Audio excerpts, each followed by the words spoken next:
حضرت خواجہ نظام رحمۃ اللہ علیہ آپ سے وہ بھی آپ سے اتنی محبت فرمایا کرتے تھے.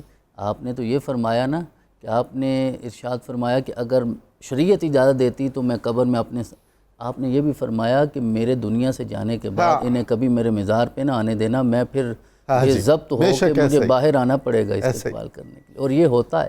رسول اکرم علیہ تحیت و ثنا کے غلاموں کو میرا رب یہ نعمتیں تو عطا فرماتا ہے. تو پھر وہ وقت آیا کہ آپ کو ظاہری طور پہ دنیا سے پردہ فرمانا تھا, اور اسی لیے ہم صوفیاء کے لیے اور افاق کے لیے اور ان ہستیوں کے لیے وصال کا لفظ استعمال کرتے ہیں نا.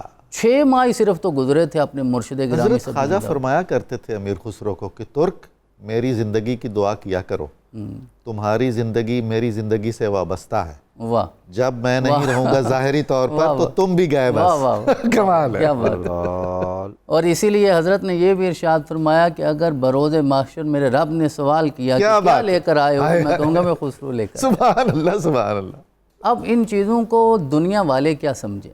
اللہ رب العزت نے آپ کو بھی تو یہ ساری نعمتیں عطا فرمائی تھیں, دنیاوی جاہ و جلال بھی تھا, سلطان و شعراء بھی ہیں, لیکن آپ نے اپنی روحانی نسبت کو ہر چیز پہ ہمیشہ فوقیت دی ہے.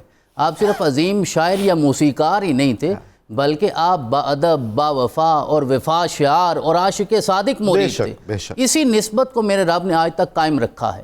اور 725 ہجری میں بامطابق 1325 عیسوی بنتی ہے, اور ایک روایت کہتی ہے آپ کی عمر مبارک 72 سال تھی, اور دوسری کہتی ہے 75 سال تھی کہ آپ اس وقت دنیا سے رخصت ہوئے. لیکن پہلے 8 سال اگر نکال دیے جائیں تو باقی آپ کی عمر مبارک بنتی ہے, کیونکہ حضرت امام اعظم ابو حنیفہ نے بھی ارشاد فرمایا تھا میری عمر تو وہ 2-2.5 سال ہے جو جعفر صادق کے قدم میں گزارے ہیں. تو یہ اہل محبت تو نسبت والی زندگی کو ہی زندگی سمجھا کرتے ہیں.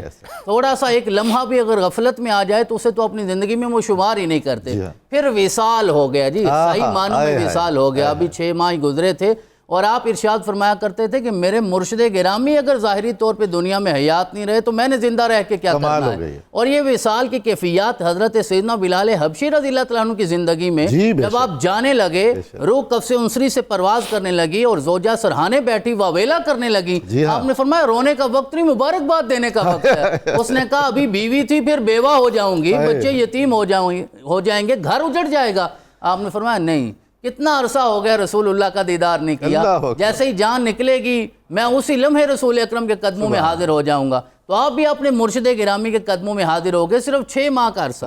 حضرت سیدنا صدیق اکبر 2.5 سال ظاہری طور پہ حیات رہے میرے آقا کے بعد, اور آپ کے سیرت نگاروں نے لکھا ہے کہ جہاں اور بہت ساری وجوہات ہیں آپ کے دنیا سے رخصت ہونے کی, سب سے بڑی وجہ وہ فراق تھا, جو رسول اکرم کا دیدار نصیب نہیں ہوتا تھا. جناب عائشہ کہتی ہیں ہر رات میرے والد گرامی تڑپا کرتے تھے, حالانکہ سارا دن رسول اکرم کے ساتھ ہوتے, لیکن کہتے کب بلال اذان دے گا اور پھر میں رسول اکرم کے قدموں میں حاضر ہو جاؤں گا. حضرت سیدہ فاطمہ رسول اللہ کے بعد وہ 6 ماہ کی یہ ظاہری نسبت تو وہی ہمیں یہاں نظر آتی ہے. تو رب رحمان نے آپ کو یہ نعمت عطا فرمائی, اور پھر آپ کو اسی احاطے میں دفن کیا گیا, آپ کی وہیں تدفین ہوئی.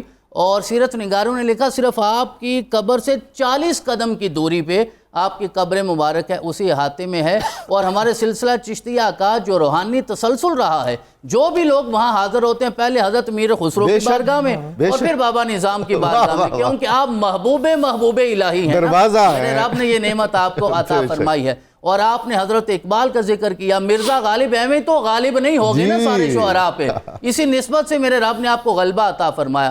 اب ان سارے عظیم شاعروں کا, نقاد کا, ادیبوں کا یہ حتمی اور متفقہ فیصلہ ہے, اس میں کوئی اختلاف نہیں ہے کہ اگر ہم ہندوستانی موسیقی کی بات کریں تو حضرت اس کے بانی ہیں, ہندی زبان و ادب کی بات کریں تو آپ اس کے معمار ہیں, صوفیانہ شاعری کی بات کریں تو آپ اس کے امام ہیں, اور ہندوستان میں فارسی زبان و ادب کا اللہ نے آپ کو امام بنایا ہے. یہ ساری نعمتیں میرے رب نے ایک ہی ہستی میں جمع فرمائی ہیں. تو آج بھی اہل دنیا کو یہ سمجھنا چاہیے کہ یا ایھا الذین آمنوا اتقوا اللہ وکونوا مع الصادقین, تقوی بھی اختیار کرو, سچوں کے سنگ ہو جاؤ. تو یہ زندہ مثالیں ہمارے سامنے ہیں کہ اللہ رب العزت نے اسی نسبت سے یہ ساری نعمتیں